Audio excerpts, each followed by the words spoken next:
আমার কাছে মনে হয় সংবাদ করার জন্য আমরা বোধহয় খুব মুখিয়ে থাকি।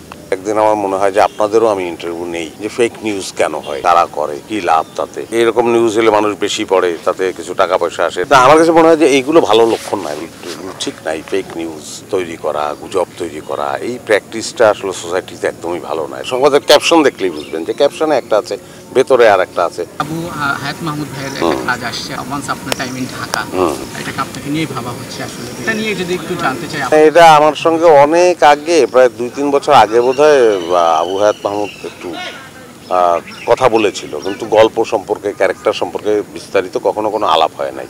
আর এবার নিউজ দেখলাম, তো আমি এতে অবাকও হলাম, কারণ আমার সঙ্গে কোনো রিসেন্ট কোনো আলাপ আলোচনা হয়নি এই বিষয়ে। তো পরবর্তীতে প্রথম আলোরও একটা নিউজ পড়লাম বোধহয় অনলাইনে, যাতে জানলাম যে না, এই নিউজটাই ফেক নিউজ।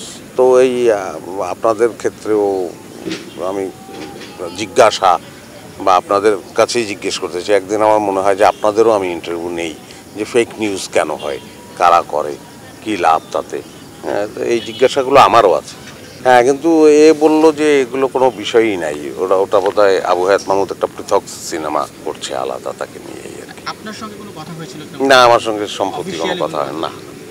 আমি বলতে চাই যে এটা পুরোটা একটা বিভ্রান্তকর। হ্যাঁ, সেটা তো প্রথম আলোর নিউজেই পেলাম আমরা। মানে নাই এতে কি, মানে এতে এরকম নিউজ হলে মানুষ বেশি পড়ে, তাতে কিছু টাকা পয়সা আসে, এরকম ব্যাপার স্যাপার নিশ্চয়ই আছে নাকি। তা আমার কাছে মনে হয় যে এইগুলো ভালো লক্ষণ নাই, ঠিক নাই। ফেক নিউজ তৈরি করা, গুজব তৈরি করা, এই প্র্যাকটিসটা আসলে সোসাইটিতে একদমই ভালো না, এটা ঠিক না। তো সেটা যদি সাংবাদিকদের তরফ থেকেই বা যে তরফ থেকেই হোক না কেন, এটা তো তাদের ভূমিকা তো আরও অসাধারণ হওয়া উচিত সোসাইটির জন্য, তাই না?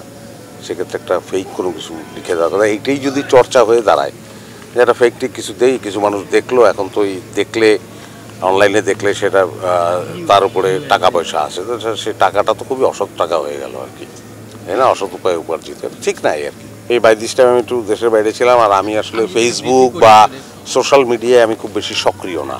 আমার কাছে মনে হয় সংবাদ করার জন্য আমরা বোধহয় খুব মুখিয়ে থাকি, একটা কিছু পেলাম কি না, পেলে ওটাকে আমি কিভাবে ওটাকে লুফে নিতে পারি, সেটা আমি কি বলবো, আমরা তো একই জায়গার মানুষ। আপনারাও দেখলে, সংবাদের ক্যাপশন দেখলেই বুঝবেন যে ক্যাপশনে একটা আছে, ভেতরে আর একটা আছে, এবং ক্যাপশনের শেষে একটা অদ্ভুত আশ্চর্যবোধক চিহ্ন দিয়ে মানে সে রক্ষা পেয়ে যাচ্ছে, যে না আমি ক্যাপশন দিয়েছি কিন্তু শেষে একটা আশ্চর্যবোধক চিহ্ন দিয়েছি, কিন্তু আমি কিন্তু পাঠককে এক ধরনের নেগেটিভ নিউজে উস্কে দিলাম যাতে সে পড়ে। যে এগুলো সব খুব উদ্দেশ্য প্রণোদিত, অর্থ রোজগারের জন্য, এটা ভালো না এর।